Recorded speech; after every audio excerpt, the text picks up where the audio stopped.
नमस्कार, मैं रचना शर्मा चढ़ती कला टाइम टीवी देख रहे हैं सभी दर्शकों का स्वागत करती हूं। आप देख रहे हैं हिंदी टॉप न्यूज। कोरोना की दूसरी लहर के बीच आज आरबीआई गवर्नर शक्तिकांत दास ने प्रेस कॉन्फ्रेंस की है। इस प्रेस कॉन्फ्रेंस में बोलते हुए उन्होंने कहा कि कोरोना की दूसरी लहर से इकोनॉमी काफी बड़े स्तर पर प्रभावित हुई है। इससे जुड़ी हुई स्थितियों पर आरबीआई की नजर बनी हुई है। दूसरी लहर के खिलाफ बड़े कदम की जरूरत है। आरबीआई गवर्नर ने कहा कि इमरजेंसी हेल्थ सेवा के लिए 50,000 करोड़ रुपए देने आवंटित किए जाएंगे। इसके जरिए bank vaccine manufacturers, vaccine transport exporters को आसान किस्तों पर लोन उपलब्ध कराएंगे। हरियाणा सरकार ने कोरोना महामारी में जनता की सेवा में लगे डॉक्टरों, पैरामेडिकल व आवश्यक सेवाओं संबंधित स्टाफ के लिए अहम निर्णय लिया है। सरकार ने प्रदेश भर में लोक निर्माण विभाग के सभी विश्राम गृहों में डॉक्टरों, पैरामेडिकल व आवश्यक सेवाओं से जुड़े स्टाफ का रहना व खाना मुफ्त कर दिया है। इस संबंध में प्रदेश के उप मुख्यमंत्री दुष्यंत चौटाला ने आदेश जारी करते हुए बताया कि सरकार ने यह फैसला महामारी से अपना कर्तव्य निभा रहे डॉक्टरों और मेडिकल स्टाफ की सुविधाओं को देखते हुए लिया है। उन्होंने कहा कि इससे कोरोना संकट की घड़ी में प्रदेश के नागरिकों की सेवा में लगे यह कर्मचारी घर न जाकर अब पीडब्ल्यूडी के रेस्ट हाउस में मुफ्त में रह सकेंगे।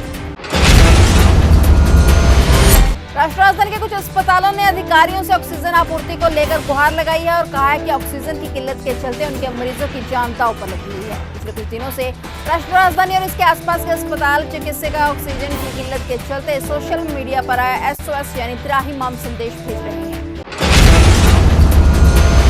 भारत में कोरोना महामारी के जानलेवा कहर के बीच कई अस्पतालों में ऑक्सीजन की कमी के कारण कोविड मरीज दम तोड़ रहे हैं। ऑक्सीजन की कमी से जूझ रहे अस्पतालों और कोविड केयर सेंटरों में भर्ती मरीजों के लिए रेलवे की ऑक्सीजन एक्सप्रेस ट्रेनें दूर दराज के इलाकों से ऑक्सीजन की आपूर्ति करने की कोशिश कर रही हैं।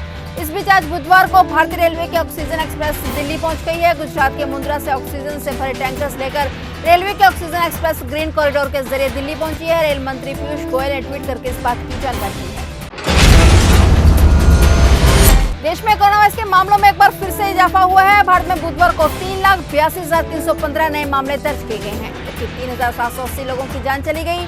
देश में एक्टिव मामलों की संख्या बढ़कर 34,87,229 हो गई है। अब तक कुल डिस्चार्ज मरीजों की संख्या 1,69,51,731 हो गई है। इसके साथ ही देश में मृतकों की संख्या बढ़कर 2,26,188 हो गई है।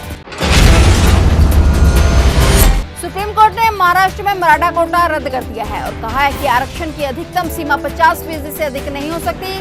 अदालत ने कहा है कि यह समानता के अधिकार का उल्लंघन करता है। सुप्रीम कोर्ट ने आरक्षण की सीमा 50% पर तय करने के 1992 के मंडल फैसले को वृद्ध पीठ के पास भेजने से इनकार कर दिया है। साथ ही अदालत ने सरकारी नौकरियों और दाखिले में मराठा समुदाय को आरक्षण देने संबंधी महाराष्ट्र के कानून को खारिज करते हुए इसे असंवैधानिक करार दिया है। कुरान में 26 आयतों को हटाने के लिए सुप्रीम कोर्ट में याचिका दाखिल करने वाले शिया वक्फ बोर्ड के पूर्व चेयरमैन वसीम रिजवी का एक और बड़ा बयान सामने आया है, जो मुस्लिम समुदाय को आकर्षित कर सकता है। वसीम रिजवी ने एक बार वीडियो संदेश जारी कर कहा है कि कोरोना महामारी खत्म होते ही देश में CA और NRC लागू किया जाए। उन्होंने कहा कि बंगाल चुनाव के नतीजों ने देख लिया है कि बांग्लादेशी घुसपैठियों ने हिंदुत्व के खिलाफ एकजुट होकर ममता बनर्जी को वोट दिया है। यह हिंदुस्तान के लिए अच्छे संकेत नहीं है। अमेरिका की एक सांसद ने भारत में कोविड-19 के मामलों में जबरदस्त वृद्धि को लेकर चिंता जताते हुए देश के राष्ट्रपति जो बाइडेन को पत्र लिखकर भारत को मिल रही अमेरिकी मदद बढ़ाने का अनुरोध किया है। वहीं राष्ट्रपति बाइडेन ने कहा है कि अमेरिका कोविड-19 के खिलाफ जंग में भारत की पूरी मदद कर रहा है। राष्ट्रपति ने बताया कि United states agency for international development द्वारा वित्त पोषित अब तक 6 विमान अमेरिका से भारत के लिए रवाना हो चुके हैं। इन विमानों में स्वास्थ्य सामग्री, ऑक्सीजन सिलेंडर, N95 मास्क और अन्य जरूरी सेवाएं, दवाएं भी उपलब्ध हैं। पंचायत चुनाव में ड्यूटी करने वाले कर्मियों की कोरोना संक्रमण से मौत पर सूबे की योगी आदित्यनाथ सरकार उनके परिवारों को 30 लाख रुपए की आर्थिक मदद करेगी। पंचायती राज विभाग ने इसका आदेश जारी कर दिया और इसके लिए सभी जिलाधिकारियों से इसके जिले से रिपोर्ट तलब की गई है और मृतक के परिजनों को इसके लिए कोविड संक्रमण की जांच चाहे एंटीजन या RT-PCR रिपोर्ट दिखानी होगी।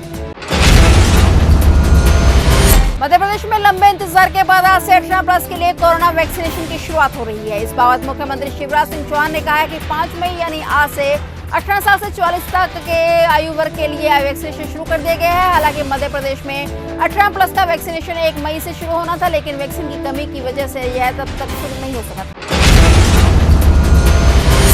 फिलहाल टॉप न्यूज में इतना ही। तब तक के लिए देखते रहिए चढ़ती कला टाइम टीवी और मुझे दीजिए इजाजत। धन्यवाद।